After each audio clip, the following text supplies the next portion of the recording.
Bonsoir à tous, bienvenue dans cette nouvelle vidéo, et pour la première fois aujourd'hui, on va enfin parler de cinéma sur cette chaîne YouTube, parce que c'est 2021, c'est l'innovation, et personne n'a jamais fait de vidéo qui parle de cinéma, donc j'innove. Donc oui, on va parler ciné, mais cependant on va aussi parler de rap, et vous n'êtes sûrement pas sans savoir que plusieurs films et séries traitant du milieu du rap ont déjà vu le jour. Il y en a certes assez peu en France, c'est vrai, même si on pourrait penser à Commencer loin de Orelsan et Gringe, ou même à la série Validé, qui est assez récente, mais il y en a eu beaucoup aux États-Unis. Et c'est normal puisque c'est littéralement le berceau de cette culture. Straight Outta Compton pour NWA, Réussir ou mourir pour 50 Cent, et beaucoup d'autres. Et parmi tous ces films, il y en a un que j'aime beaucoup, qui est réputé pour surclasser tous les autres, et qui en plus d'être un vrai classique dans le milieu du rap, comme pourrait l'être un album, met en scène la vie de mon rappeur préféré. Pas besoin de plus tourner autour du pot, vous avez lu le titre. Aujourd'hui on parle de 8 Mile, le biopic sur la vie d'Eminem, réalisé par Curtis Hanson avec Eminem, sorti en 2002. Et je vais vous donner 4 bonnes raisons de le regarder, ou de le re-regarder. Et on commence par notre premier point, l'histoire. Comme je l'ai dit, le film raconte en partie l'histoire de Eminem, avant qu'il ne devienne connu, lorsqu'il vivait, ou plutôt lorsqu'il survivait du coup, à Détroit. Si vous connaissez un peu la vie de Eminem, vous savez qu'il a eu tout sauf une jeunesse facile. Père absent, beau-père violent, pauvreté et agression, difficulté à élever sa fille, tous ces thèmes ont déjà été abordés plusieurs fois dans sa discographie. Cependant, au lieu de vouloir raconter ça de façon ultra fidèle, en reconstituant de A à Z sa jeunesse, les scénaristes du film vont réécrire une histoire à part entière, romancée, qui va pouvoir aborder de façon plus fluide toutes les thématiques dont on a parlé. Eminem s'appelle donc Jimmy dans le film, pour ne pas créer de confusion. Sa fille Hailey est représentée par une petite sœur fictive, sa femme de l'époque, Kim, s'appelle Alexandra, etc., etc. En bref, le film a su trouver l'équilibre idéal entre le biopic et la fiction pour raconter la meilleure histoire possible, que je ne vous spoilerai pas, mais que je peux vous garantir comme étant vraiment captivante. Et si elle l'est autant, c'est en partie grâce à notre deuxième point,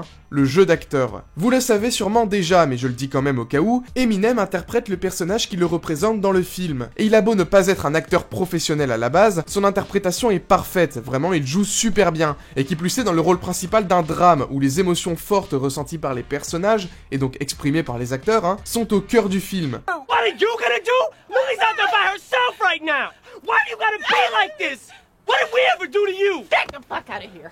On pourrait d'ailleurs penser qu'en tant qu'acteur, jouer son propre rôle dans un film, ou en tout cas celui d'un personnage au caractère similaire au nôtre, c'est assez facile. Mais pour avoir fait énormément de théâtre dans ma vie, je peux vous affirmer que c'est complètement faux. Et là je n'ai parlé que de Eminem, mais le reste du casting est tout aussi bon. Kim Basinger incarne superbement la mère d'Eminem, Anthony Mackie et Michael Shannon sont des antagonistes détestables au possible. Bref, tout ça, ça va contribuer à rendre l'ambiance du film vraiment immersive. Surtout si on prend en compte notre troisième point, la musique. Forcément, qui dit film sur le rap, dit musique. À la fois avec les battles de rap bien connus en fin de film, Now everybody from the 313, put your motherfucking hands up and follow me!